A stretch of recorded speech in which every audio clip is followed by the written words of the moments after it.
Good afternoon, colleagues, partners, and friends.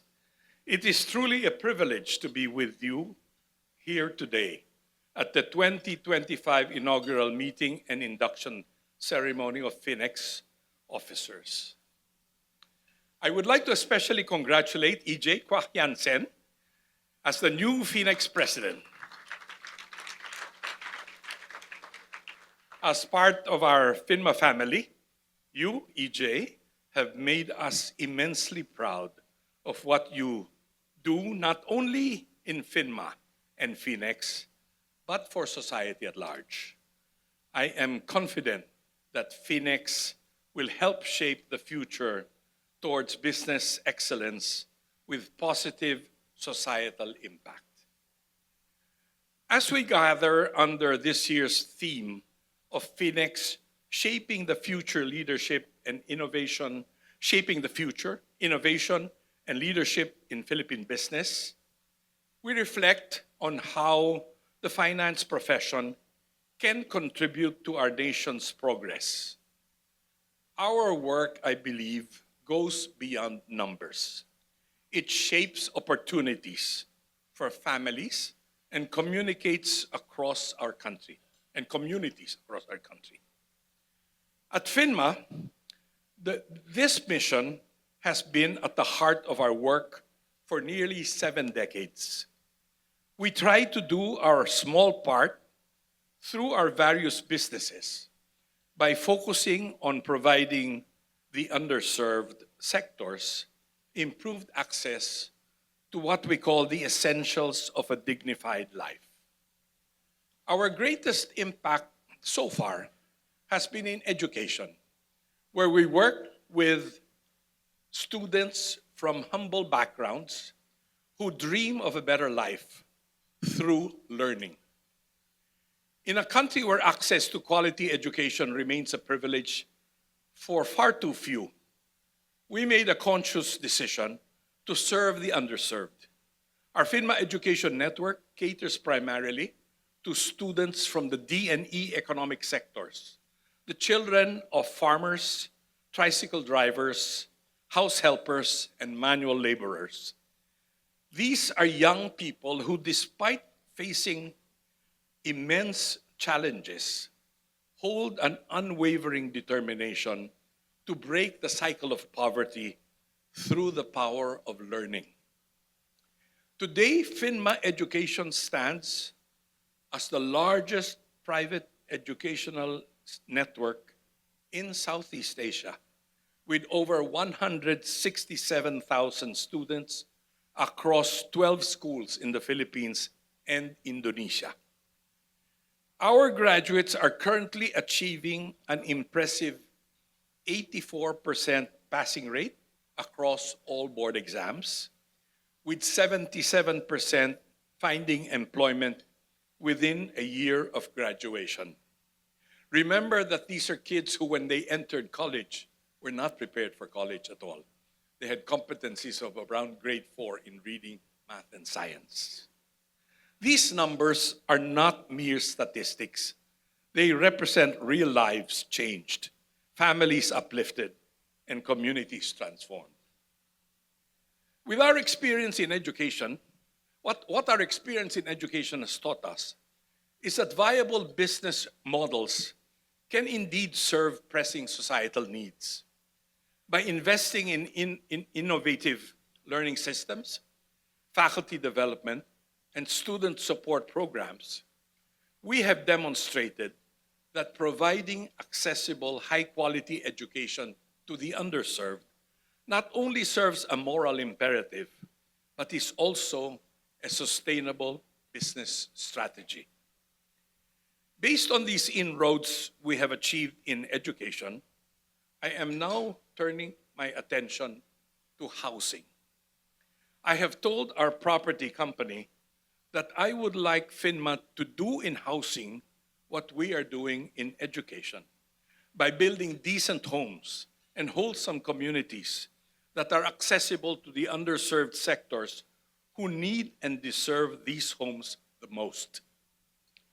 For the sad reality is that our country continues to face a housing crisis that affects millions of Filipino families, with many still living in subhuman conditions. I know we face major challenges, but I am hopeful that if we are able to show that socialized housing can be an attractive business, others hopefully will join us. A response to the housing crisis, to be impactful, must also have scale, and this will require the collective effort of the entire property development sector. Ours will be but a first step in what we hope will be a fruitful journey towards the achievement of a most basic need.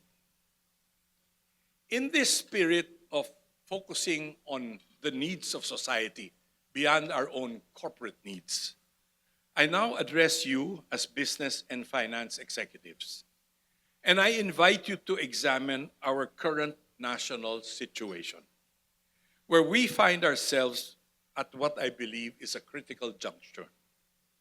Beyond our individual organizations, I believe we in finance have a duty to care about how our nation's resources are used.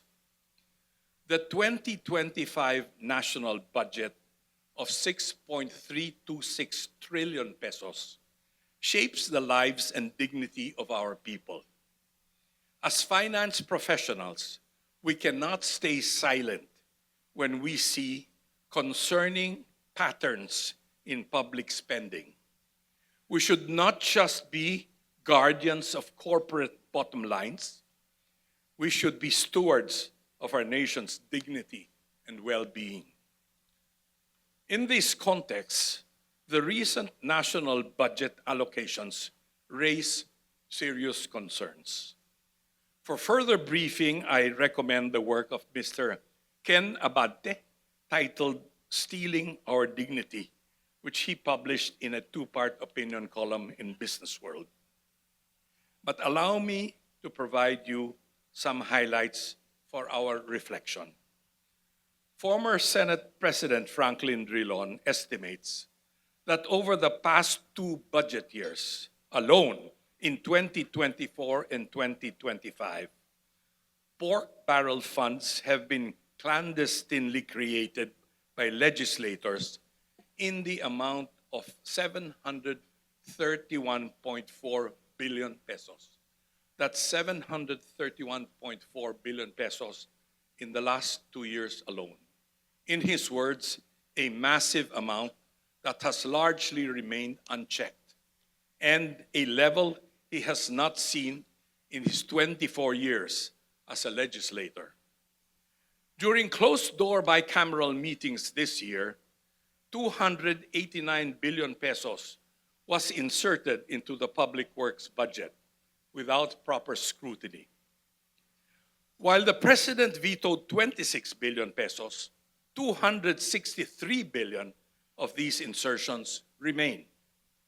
These discretionary funds, coupled with critical cuts to education and healthcare budgets, threaten to undermine the nation's development priorities. And as finance professionals, we cannot remain silent in the face of such misallocation. Meanwhile, crucial social services face deep cuts. 74 billion pesos from PhilHealth, effectively zeroing out its subsidy, and 50.4 billion pesos from the Pantawid Pamilyang Pilipino program, or 4Ps, that supports the education and health of poor children. These cuts force our people to depend on political patronage for basic needs that should be their right. Let me deviate from my prepared script a bit and talk about this a little bit more, because I want to make sure I emphasize it properly.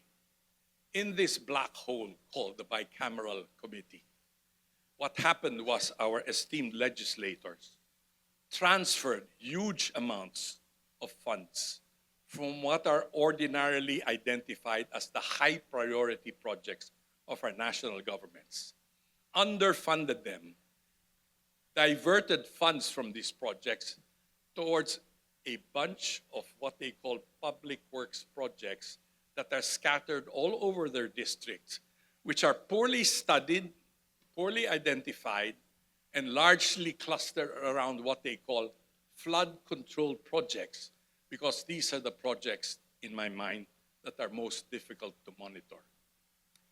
Because they diverted funds from these high priority projects, they now are looking for funds to fund the priority projects. And these priority projects that were underfunded include, as I said earlier, health, education, and also a major category of high priority public works projects that enjoy foreign financial assistance, which require counterpart funding. And the counterpart funding for all of these projects will similarly defunded. So now the Department of Finance is scrambling to find funds to fund these essential projects. And that is why they have dug into PDIC and the Development Bank of the Philippines. As pointed out, I think, by one of your members, Mr. Lagua, in his column, in his FINEX column the other day. That is what we are facing. So as finance executives, I believe we have unique opportunities, unique capabilities to strengthen fiscal governance. We understand how budgets work. We know how to analyze spending patterns. We can identify when resources are being diverted from their intended purposes. Our role is not merely to crunch numbers, but to safeguard the dignity of every Filipino by ensuring that our national resources are used wisely and equitably. We must bring, I believe, our technical expertise to the forefront of budget discussions, providing independent analysis and evidence-based recommendations. This is not a task we can undertake alone. It requires the collective effort of all sectors: business, government, civil society, and the academe. It calls for a new model of leadership, one that balances economic acumen with social responsibility, that places the well-being of our people at the center of every decision. Such is the essence of the shared prosperity movement, which recognizes that our nation's progress is inextricably linked to the progress of every Filipino. FINEX, I believe, has a unique opportunity to shape the narrative. We can help explain complex budget issues to our public. We can work with advocacy groups to push for reforms. Most importantly, we can insist that public resources be used to strengthen institutions rather than perpetuate dependency. But our commitment must go beyond mere advocacy. It must be reflected in the way we lead our own organizations, in the values we uphold, and the decisions we make. We must have the courage to balance profitability with social responsibility, to use our positions of influence to drive positive change. In doing so, we become more than just financial managers. We become guardians of our nation's future.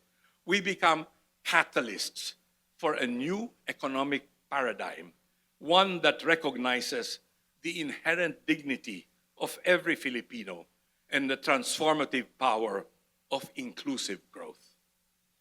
Together, we have the power to shape a future that is not only prosperous, but also just and inclusive. A future where every Filipino has access to quality education, decent housing, and affordable health care. A future where businesses thrive by uplifting communities, where growth is evaluated not just by GDP, but in the dignity and well-being of our people.